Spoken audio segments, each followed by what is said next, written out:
নমস্কার বন্ধুরা, সুপ্রিম কোর্টে টেটের রিভিউ পিটিশনের যে হিয়ারিং সেটি 13 তারিখে কমপ্লিট হয়েছে এবং যে হিয়ারিংয়ের লাইভ স্ট্রিমিং দেখে অনেকেই কিন্তু ভাবছেন যে হয়তো রিভিউ পিটিশনের রেজাল্ট নেগেটিভ আসবে, কিন্তু এ সংক্রান্ত বাস্তব পরিস্থিতি গত ভিডিওতে শেয়ার করেছি আপনাদের সঙ্গে। আজকে এ সংক্রান্ত একটি দুর্দান্ত পজিটিভ নিউজই বলবো, যেটি আপনাদের সঙ্গে শেয়ার করতে চলেছি, বা একটা রূপালী একটা আলোর রেখা, যেখানে আপনারা আশা করতে পারেন টেটের রিভিউ পিটিশনের রেজাল্ট পজিটিভ আসতে পারে। এবং যে আপডেট আপনাদের সঙ্গে আজকের ভিডিওতে শেয়ার করতে চলেছি সেটি 13ই মে 2026 যে হিয়ারিং হয়েছে তার পরের আপডেট, এবং এটি হচ্ছে 16ই মে 2026-এর আপডেট। কি সেই আপডেট, কেন পজিটিভ বলছি, সেই সমস্ত কিন্তু আজকে আপনাদের এই ভিডিওর মাধ্যমে শেয়ার করব। তো চলুন দেরি না করে শুরু করা যাক আজকের ভিডিও। প্রথমত এটি আপনাদের সঙ্গে যে শেয়ার করতে চলেছি এটি একটি বিশেষ ডকুমেন্টস, যেটি সাবমিট করা হয়েছে টেটের রিভিউ পিটিশনস মামলাতে, এবং যেটি রিভিউ পিটিশনে জাজেরা যে কনসিডারেশনস করছেন এবং অর্ডার যেটা রিজার্ভ রেখেছেন, সেখানে জাজেরা কিন্তু এই পেপারস স্ক্রুটিনি করবেন বা তারা কিন্তু এটি পড়ে দেখবেন। অর্থাৎ 13 তারিখের হিয়ারিংয়ের পরেও নতুন করে এই যে বিভিন্ন বিষয় নিয়ে এটি জমা দেওয়ার একটা প্রভিশনস রয়েছে, সেই প্রভিশনই কিন্তু এখানে ইমপ্লিমেন্ট করা হয়েছে। এবং দেখুন, এটিকে বলা হচ্ছে সিনপসিস। কি বলা হচ্ছে দেখুন, যে brief synopsis of arguments on behalf of the petitioner in compliance of the order dated 13/5/2026 passed by this honourable court.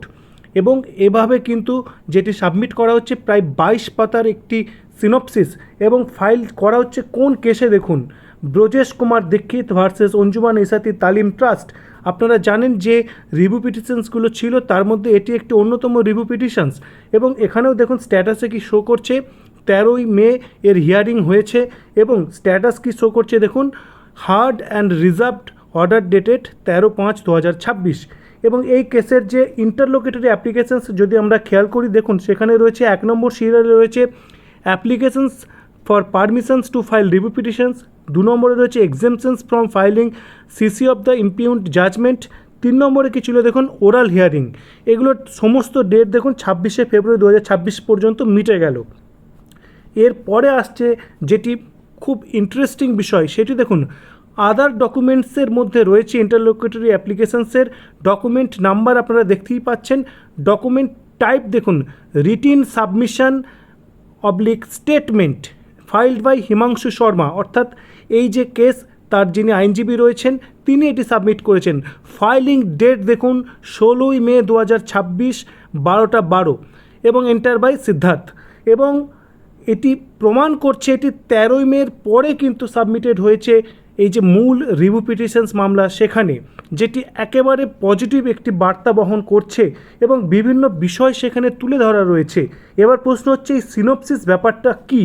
দেখুন, ইন দ্য সুপ্রিম কোর্ট এ synopsis submission in a review petitions means the parties have filed a concise written summary of their arguments before the জাজেস. In review matters, especially large connected cases like Tate NCT matter, the court often asks advocate to submit synopsis, brief written submissions, case laws, and key legal points, so the bench can examine everything carefully before passing the final order. অর্থাৎ final order দেওয়ার আগে জাজ কিন্তু এগুলি ভালো করে examine করে দেখবেন যে কী কী পয়েন্ট তুলে ধরা হয়েছে। What a synopsis usually content, কী কী কন্টেন্ট করছে দেখুন, short background of the case, important date oblique events, error allegedly committed in the original judgment, legal grounds for review, relevant constitutional oblique statutory provisions, Supreme Court precedents, relief sought from the court, এই সমস্ত বিষয় কিন্তু content করতে পারে। In review petition specifically এখানে কী করছে, the petitioner must show an error apparent on the face of the record, overlooked law, যেটি হয়তো এড়িয়ে গেছে, দৃষ্টির বাইরে চলে গেছে, এই ধরনের কোনো ফ্যাক্ট or exceptional circumstances, এইগুলো কিন্তু এর মধ্যে থাকছে। সিনপসিস হেল্পস দ্য জাজেস কুইকলি আন্ডারস্ট্যান্ড, জাজেদেরকে হেল্প করছে আন্ডারস্ট্যান্ড করতে what exactly the review petitioners want reconsidered and why. এই সমস্ত বিষয় কিন্তু সংক্ষেপে জাজেদের সামনে তুলে ধরার জন্য এটি ব্যবহৃত হয়েছে। হোয়াট ইট ইন্ডিকেটস, কি বলছে দেখুন প্রসিডিওরালি, এখানে কি বলছে, arguments are usually substantially complete, the bench is preparing the deliberate and the matter may move toward a reserved order. Already আমরা জানি এটি রিজার্ভড রয়েছে অর্ডারটা। এবং কি বলছে দেখুন, যদিও synopsis submissions itself doesn't indicate victory or defeat, অর্থাৎ আমার জয় বা পরাজয় এটিকে নির্দেশ করে না। And the court may still dismiss the review, modify relieve, clarify the earlier judgment, issue directions or in rare cases reopen aspects of the matter. এই সমস্ত কিন্তু হতে পারে এই সিনপসিস সাবমিশনের মাধ্যমে। দেখুন, সিনপসিস সাবমিশনের যে আপনাদের যে এক্সাম্পলটা শেয়ার করলাম, এটি শুধুমাত্র একটি কেসের সিনপসিস ডিটেলস যেটি আমাদের সামনে এসছে।